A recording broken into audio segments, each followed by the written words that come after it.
Hey there, friends. Well, the liberal media did not waste any time identifying the Louisville killer's parents as being anti-gun and clearly liberal, and then going to them and getting an interview out of them. Got to make those sales, right? Got to sell those commercials. Got to pay some bills, right? Doesn't matter what the topic is. Let's pay some bills. Well, they did it. And this ultra liberal interviewer on NBC did the interview. Here's a couple of clips, and I'm going to give you my thoughts on it. Do you know why this happened? I don't think there's any way to know for sure. We know that Connor was struggling with some mental health issues. I'm afraid that whatever we come up with as the cause still isn't going to make sense. There was no clear tell. So this could happen to someone else, and we don't want that to happen. That's why you're here. That's why we're here. The Sturgeons say Connor's struggles started just a year ago. Panic attacks, anxiety, and an attempted suicide. But he was seeing a psychiatrist, a counselor, and taking medication, things seeming to have settled until 6 days before the shooting. In the days leading up to this incident, what did you notice about Connor? Was he struggling? Yes, he called me on the Tuesday before the event, and he said, well, I had a panic attack yesterday, and I had to leave work. And I said, okay, well, what happened? What was the cause? I don't know. I don't know what it was, but I think I should take off a while. And I said, that's fine. You know, we're here to help you. Did you worry he was suicidal? That's also inconceivable to me. He was willing to talk to me. He had told us before he would never do such a thing like that to us. I said, I want to see you. I had lunch with him on Wednesday. The next day? The next day. I set up an appointment with his psychiatrist. We met with the psychiatrist on Thursday. You joined the meeting with the psychiatrist. In fact, Lisa intervened and insisted that it get moved up. Okay, so they haven't gotten to the real cause yet, which is clearly because he could buy an AR-15, right? But they're clearly pointing out that this kid had mental issues that they were well aware of the entire time. Now, they're going to insinuate here in a second that the AR-15 was the issue. Almost like he was fine up until he bought the AR-15. You'll notice that later in the interview. I'm wondering if there was something that you felt like within the last week triggered him, wouldn't it be just as conceivable if you're thinking that the actual purchase and the existence of an AR-15 might have triggered him? Then we could also presume, using your same logic, that maybe whenever you guys intervened and moved his appointment up, maybe that triggered him? Maybe some of the things that you're talking about right here, maybe that triggered him? I'm being sarcastic and facetious because those things are just as ridiculous to say those were triggering issues as the existence of an AR-15 would be for triggering something like this too, when you were clearly identifying that the guy had mental issues. He was able to purchase an AR-15. It was legal. Should he have been able to do that? Absolutely not. I think the overwhelming majority of Americans don't want people in an impaired state to have a weapon in their hand. Now, it becomes more complex to thread the needle and protect us from those people while still being conscious of the individual rights and liberties. So we're not out here on some crusade to restrict people from buying guns. I mean, that's great, Killer's dad. I mean, what you're saying is exactly right. Not only shouldn't you be out there trying to restrict our rights, but you can't. You don't have any say over that. I feel for what you're going through here, but I just hear the words that you're saying because they don't matter to me.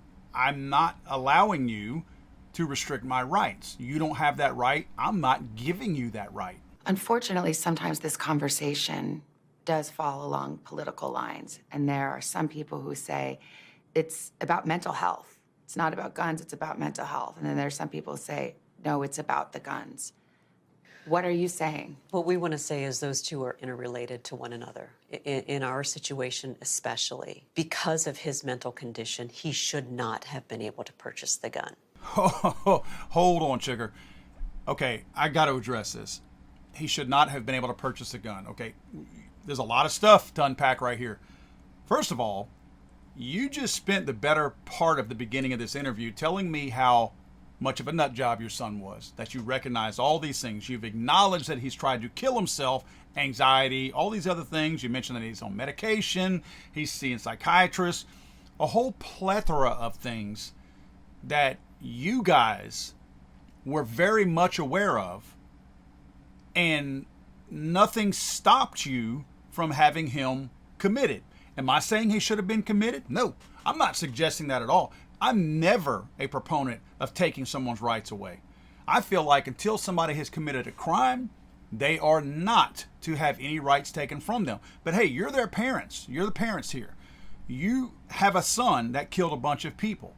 You just outlined how mentally deficient this person was and how much of a problem he had. You also acknowledge that he's taking drugs that have black box warnings that cause all the things that you say he was suffering from: anxiety, depression, suicide, all that kind of stuff. What did you do to stop all of this? It's easy for you, and lazy, to jump straight to the gun because it relieves you of any responsibility. It relieves you, the parent, who's saying all of these great things that you saw and you noticed and sounds so, and even the interviewer has it in her voice. It's really raspy because it shows how much she cares. And you guys are sad. I get that. But you immediately want to say that this person, which means and implies that every other American out there should not have been able to purchase this same type of gun, because clearly one law would not have been passed just for your son. So you're saying that no one should be able to purchase these AR-15s. Again, my question is, what did you do? Panic attacks, anxiety, attempted suicide. There are people throughout this country, millions of whom have panic attacks, anxiety, and have even attempted suicide. Are they mowing down innocent people in banks, schools, churches, synagogues, anywhere? Are they doing that? No. You want to immediately say that you've got a couple of little mental health things, but boom, the trigger was the gun. Let's hear a little bit more about what they got to say about this. Because of his mental condition, if there had been a delay or something of that nature, that would have been helpful. Yeah, so here's what we know. We know that Connor was seeing two mental health professionals, and that he was able to walk in, and from what we've been told, again, I don't know, just what we've been told is that he walked in and walked out with a weapon and ammunition in 40 minutes. And it was $600. In less than an hour. In less than an hour. Oh my God! $600 in under an hour he purchased a gun? How did that happen so fast? Shouldn't it take longer? And shouldn't it cost more than $600 to buy an AR-15? To exercise your constitutional rights? Shouldn't there be a time limit on that? Shouldn't there be some kind of a delay to make a person wait to exercise their constitutional rights? And again, shouldn't it cost more money for a person to exercise their constitutional rights? I can't believe that's all it costs. The Sturgeons want to see change on multiple fronts. The way mental health conditions are treated, especially the medications prescribed. You know, I can actually get behind that suggestion. Let's talk about how we prescribe these things. Let's talk about if there's other alternatives to work with these people. Again, I'm not implying that anyone who takes every medication out there, like what this person was taking, that they become mass murderers. There's millions of people on there. If for some reason these drugs made every single person homicidal or suicidal, we would not be around. We would be extinct because we would have killed ourselves off by now. Since that's not happening, clearly there's small individual things that are happening. And clearly when you have those individual people that have these mental conditions like this killer did, these parents watched everything happen in front of their eyes. These people right here want to control what everybody else does. I can tell you, you're going to see these people on posters, in meetings. They're going to work for Gabby Giffords, Every Town, for Wacko Moms, all that kind of stuff, because these people are going to get paid. For one thing, they put this interview out more than likely to try to avoid some kind of a lawsuit against them, because they're on record for saying that they recognized everything. I don't think this interview helped them any, to be quite honest with you, because they're admitting that they saw all the signs of this person, except, oh, he went and bought a gun and that caused him to shoot somebody. But let's talk about the waiting period, the delay that they want to infringe upon every single person who wants to exercise their constitutional rights of the Second Amendment. Let's talk about that for 1 minute. They want a 20-something-year-old who they recognize had mental issues to have a delay. Okay, first of all, maybe you should have intervened somewhere else along the line. Again, I don't know the answer. I'm not implying that I know the answer. What I'm saying is they recognize there's a problem. They should have been doing a better job dealing with it. I'm sorry. That's the brutal truth. And I feel horrible for these parents because they are not ultimately responsible for their sons killing somebody. There at some point, the person who pulls the trigger has to be held accountable. But I do think these parents trying to deflect the blame and act like they had no part in it whenever they clearly are admitting that they recognized everything, they should at least own up to their own responsibility and quit trying to deflect blame onto all of us and make it sound like all of us somehow own some of the problem that they recognized all along. And on top of that, you want to talk about delays? Okay, what about the 20-year-old recently divorced mom with a newborn baby who has an abusive ex-husband? What about that?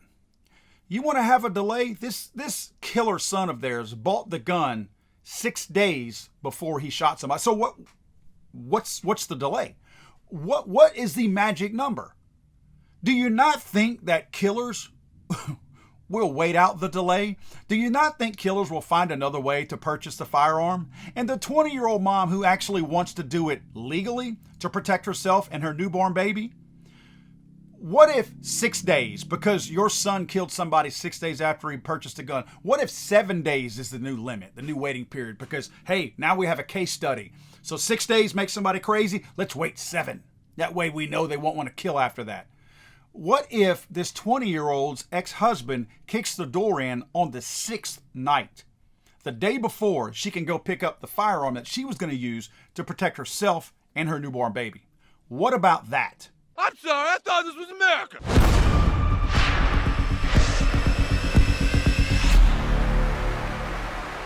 He's so horrible.